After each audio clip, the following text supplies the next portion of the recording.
They say history doesn't repeat, but it often rhymes. And nowhere is that truer than in the Middle East, where today's headlines are written with chapters from yesterday's past. For over 4 decades, Iran and Israel have been locked in a secret game of cat and mouse, two of the region's biggest powers silently fueling chaos, conducting daring covert ops and plotting revenge in the shadows. We all know they hate each other, but why? Because they don't trust each other. And because neither can afford to look weak, they keep playing the game. This is a special series where we pull back the curtain on the invisible war between Iran and Israel. What if these two most powerful forces in the Middle East are quietly moving toward an open war? What is really happening between Iran and Israel? And could it explode into a full-scale regional conflict? That's what we'll explore in this video. Welcome to this special series, the real story behind the Iran-Israel conflict. Now let's get back to our video. As usual, they don't see eye to eye. But between Iran's calls for Israel's destruction and Israel's nuclear threat against Iran, there's gonna be some big hatred there. Right, not exactly. The reality is more complex than either side admits. In 1979, Iran experienced a revolution led by Ayatollah Ruhollah Khomeini, which overthrew the previous monarchy and established an Islamic republic. This event had a profound impact on Iran's relationship with Israel. Prior to the revolution, Iran was one of Israel's staunchest allies in the Arab world. However, the new regime denounced Israel as a Zionist entity and a usurper of Palestinian land. They viewed the establishment of Israel as a historical injustice and called for its elimination. This marked a drastic shift in Iran's foreign policy and solidified the ideological rift between the two nations. The Iran-Israel conflict is deeply rooted in historical, religious, and geopolitical factors. At its core, the conflict stems from conflicting claims to the same land, particularly over the state of Israel. One of the central issues in the Iran-Israel conflict is the status of Jerusalem. Both Israelis and Palestinians claim Jerusalem as the capital of their respective states. This dispute over territorial sovereignty has been a major obstacle to any lasting peace agreement. Then came Operation Wrath of God.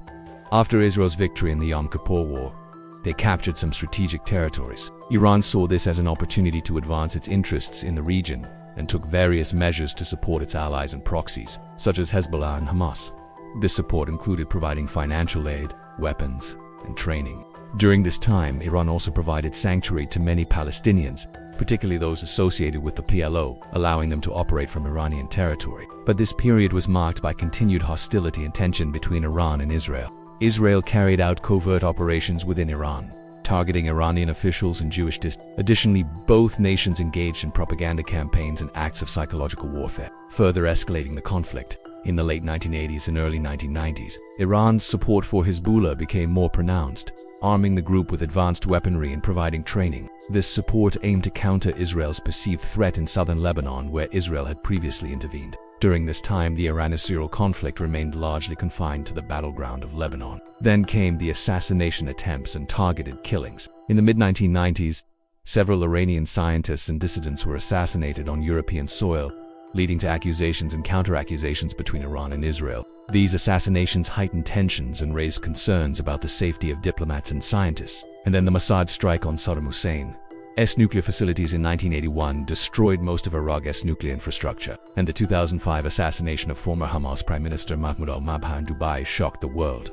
Israel was widely believed to be behind the hit, deepening the divide. And finally, in 2007, Israel carried out airstrikes against a suspected nuclear facility in Syria, targeting sites near the city of This operation raised tensions between Israel and Syria, as well as between Iran and Syria, who were close allies. While we've talked about all of this, there's one key question that you might be wondering about.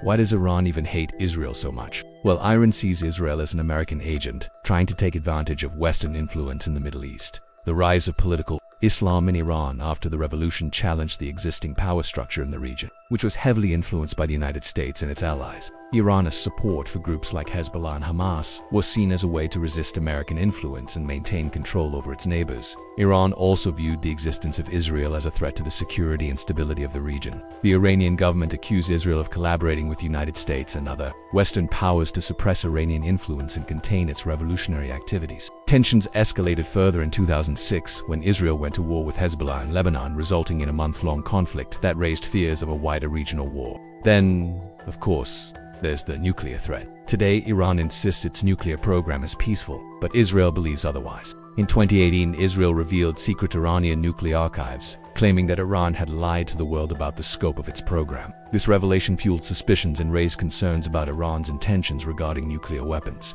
By the way, if you haven't already, don't forget to hit the like button and subscribe for more insightful videos.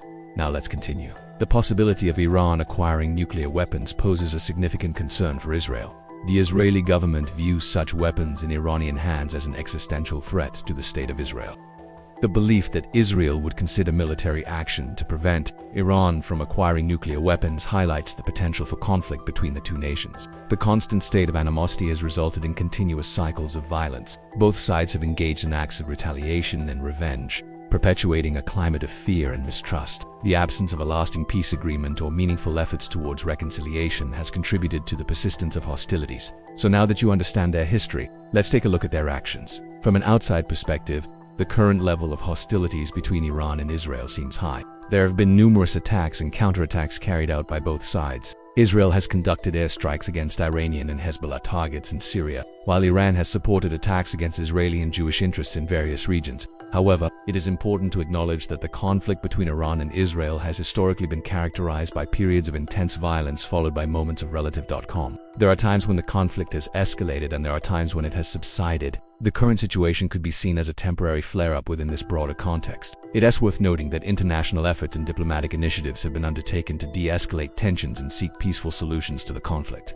International organizations, regional powers, and individual countries have played roles in mediating disputes and attempting to bring about a ceasefire. Nevertheless, these efforts have often faced significant challenges. Ultimately, the future trajectory of the conflict remains uncertain. While there are instances of violence and hostility, there are also moments of restraint and dialogue. Whether the current hostilities will lead to a larger-scale conflict or subside remains to be seen. Only time will tell what the next chapter in this long-running saga will be. And as for the question whether we're heading towards war, well, we can't say for sure. But we do know that things are heating up. You don't want to miss out on the rest of the series, the real story behind the Iran-Israel conflict. So hit that subscribe button and stay tuned. As the series continues, we'll delve deeper into the conflict, exploring topics like the Iranian nuclear program, the role of Hezbollah, and the impact of the conflict on the broader Middle East. We'll analyze the historical roots, the key players, and the potential consequences of this ongoing rivalry. Subscribe now and stay informed. Don't miss out on this crucial aspect of global politics. We hope you enjoyed this video and learned something new.